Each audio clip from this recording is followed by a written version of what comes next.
হাতির হানায় তছনছ হয়ে গেল কয়েক বিঘা জমির ফসল। সোমবার গভীর রাতে জলদাপাড়া জঙ্গল থেকে প্রায় 20 থেকে 25টি হাতির একটি দল ফালাকাটা ব্লকের কুঞ্জনগর এলাকায় ঢুকে তাণ্ডব চালায়। স্থানীয়দের দাবি, হাতির দলে প্রায় 25 থেকে 30 বিঘা জমির ধানসহ বিভিন্ন ফসল নষ্ট করে দিয়েছে। গ্রামবাসীদের অভিযোগ, প্রায় প্রতি রাতে হাতির দল জঙ্গল থেকে বেরিয়ে এসে ফসলের পাশাপাশি ঘরবাড়িরও ক্ষয়ক্ষতি করছে। বিষয়টি বারবার বন দপ্তরকে জানানো হলেও কর্মী ও নজরদারির গাড়ির অভাবের কথা জানানো হয়েছে। এলাকার একটি ওয়াচ টাওয়ার তৈরির পরিকল্পনা থাকলেও এখনও তা বাস্তবায়িত হয়নি, ফলে হাতির গতিবিধির উপর কার্যকর নজরদারি সম্ভব হচ্ছে না বলে অভিযোগ।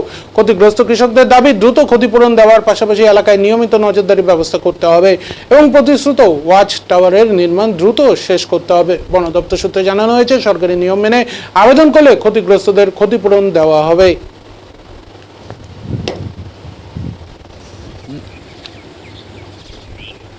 আমি কুঞ্জনগরের দিনের সেন। আমার মোটামুটি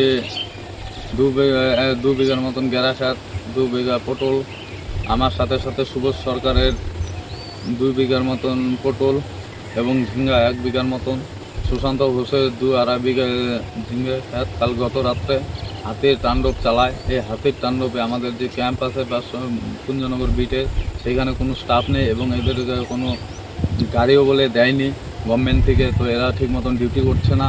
এখানে ওয়াচ টাওয়ার হওয়ার কথা, সেই টাওয়ারটাও হচ্ছে না। গত বছর কৌশিক দত্তের আলু 7-8 বিঘে আলু খেয়ে চলে গেছে এবং আমি যে মহিলা সমিতির থেকে 30-40 হাজার টাকা ঋণ নিয়ে আবাদ করি এবং লিজের জমি, আমার এক বিঘা জমির লিজে 6,000 টাকা করে দিতে হয়।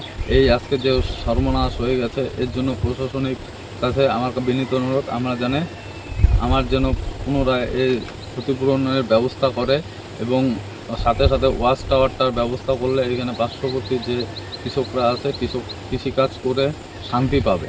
এবং